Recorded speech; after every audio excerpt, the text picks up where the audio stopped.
Hello mga beshi, nga po pala pinapaligo po ako ng aking pinapabatpuan na ako ng mama ko.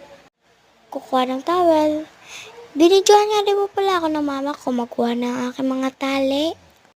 Tinanggal ko na nga din po pala ang mga accessories ko sa buhok. Grabe talaga. Ako lang talaga nagkipit nyo. Dahil sabi ko sa inyo.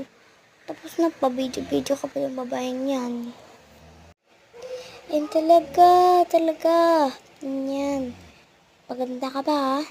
Una, damit, towel, brush sa buhok, don't forget bracelet. Tapos na ako mabat nga pala. Tapos na rin po pala ako maligo. Kaya po, outfit check na. Let's brush our hair. Don't forget the bracelet, ha? Brush na hair. Ayan, nagbabrush po ba kayo ng hair niya? Dati po kasi sobrang ingat po talaga ako sa hair ko. How to protect my hair lang, lagi ako nagsisearch dyan.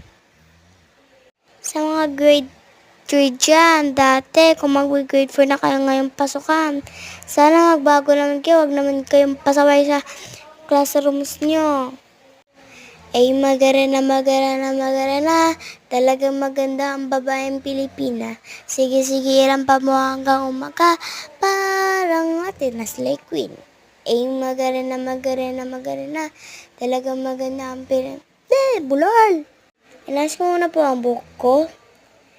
Kinuha ko muna po ang lotion ni mama habang tulog pa si mama. Pasayaw ka. Pakanta-kanta ka lang. Bakit bulol ba ako? Bakit ako pinangalat ng bulol? Ha?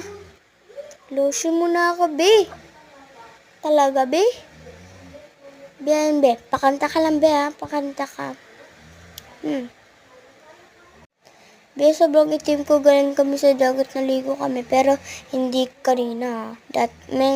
Medyo dati-dati pa siya. Kasama ko mga children's mates, mga, church mate namin. Hanap po na po ako gagamitin ko. Joke lang. Ayan po, paganda lang talaga. Ayan, outfit check na ngayon. Ate Tor. Nagbo-voice over din po pala si ate. Nagalit siya sa akin. Bakit dyan na daw ako? Nagbibideo. Yun lang po. Bye guys. Paalam. Mwah!